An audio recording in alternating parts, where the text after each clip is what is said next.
I hate when people ask me what it's like to be blind. It seems like people are absolutely incapable of imagining a world without sight. They ask me if everything is just black all the time. But I've been blind since birth. I don't know what black is. They ask me how I can possibly make it through the day when so much of the world depends on vision. No, your world depends on vision. What they don't understand is that I can do just fine for myself. That being blind has just given me the opportunity to cultivate my other senses to near perfection. So much of my day depends on texture. The smoothness of my kitchen counter and the smoothness of my coffee table are two entirely different kinds of smooth. The glide of a person's skin can tell me what kind of job they have, what kind of life they have.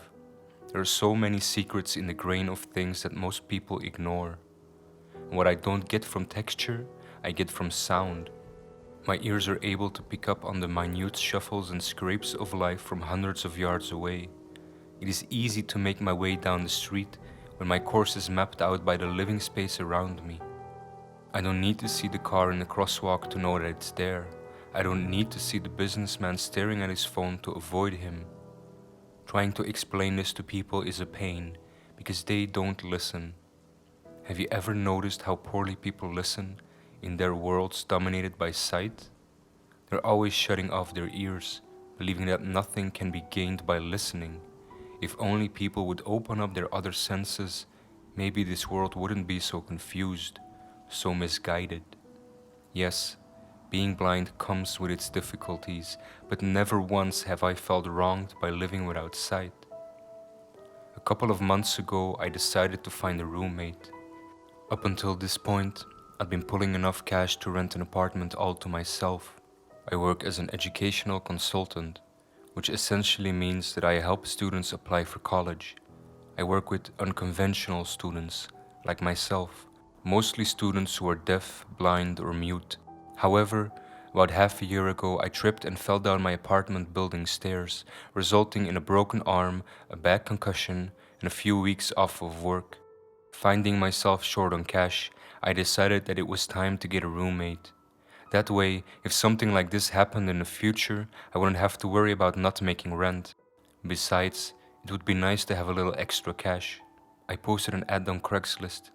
I used a dictation tool to specify what I was looking for. Someone who was relatively neat and quiet, didn't mind cats. I have a little black cat named Spooky, and didn't mind living on the 7th floor. I had a few responses. Most of them were a bunch of perverts asking for nudes. One or two of them were interested in the apartment but ended up looking elsewhere. For a while, I thought that I was shit out of luck. Then, one afternoon, as I stood in my kitchen making cupcakes, I received a knock on my door. The first thing I noticed when I opened the door was that the person standing there had a deep voice. I can tell with a fair amount of precision what a person sounds like by listening to them breathe. This person's breaths were long and deep, and I could very well imagine the smooth baritone that would accompany it. "Can I help you?" I asked, wondering what they wanted.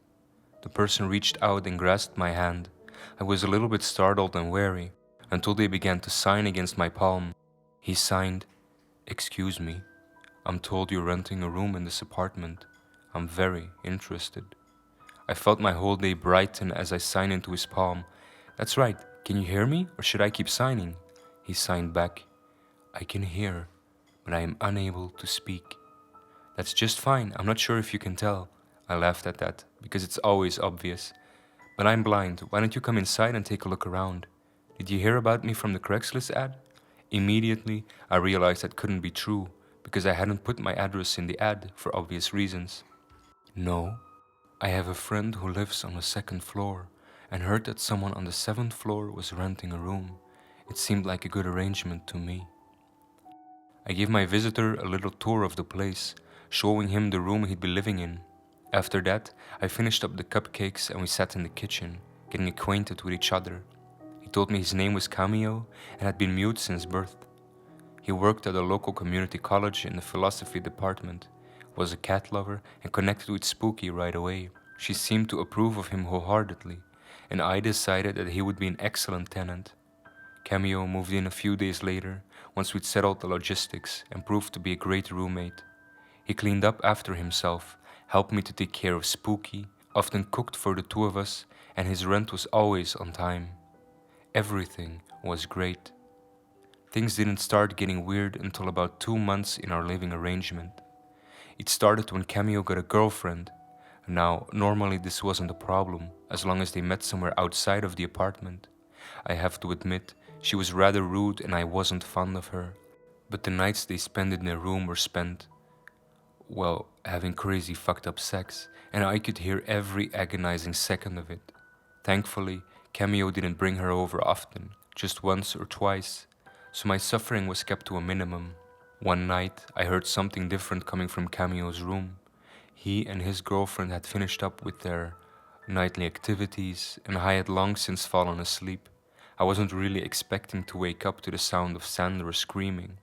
It was a really quick scream, and ended rather abruptly, but I was still on high alert. I could hear terror in that scream, and I grabbed the can of mace I kept beside my bedside table and stumbled towards Cameo's room.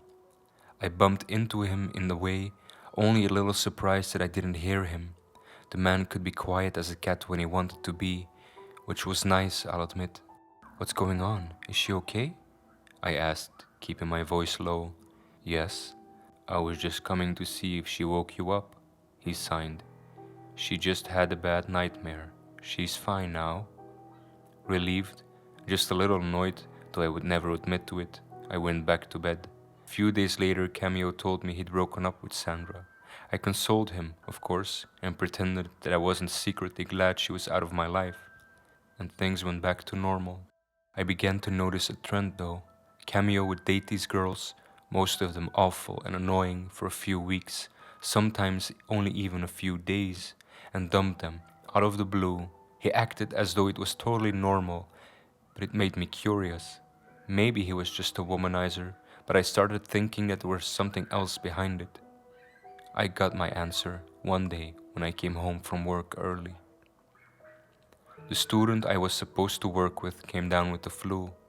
It was too late for me to schedule another appointment, and our office had been pretty quiet that week, so my boss told me to head home early, get an early start on the weekend.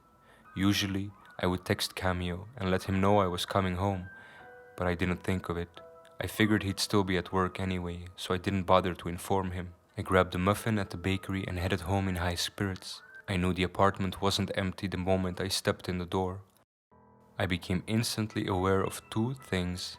The first was the noise. It sounded like someone was eating something rather messy. It was a faint sound, coming from Cameo's room down the hall. I knew he must be home then. The second was the smell.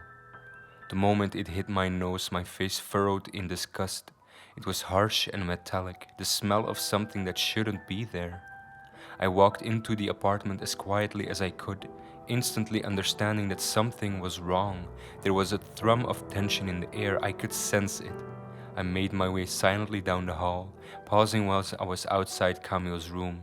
The eating sounds were louder, they were wet, hungry sounds, and I could hear Cameo grunting as he feasted. Spellbound, my fingers trailed to the doorknob, and I opened it. Cameo was aware of me the moment I opened the door. The snacking sound stopped even as the metallic smell raped my nostrils, seeking something primal within me, and in that moment I understood it was blood. Not Cameo's blood. "Cameo?" I asked, my voice barely a rustle above a whisper. "What are you doing here?" came a voice.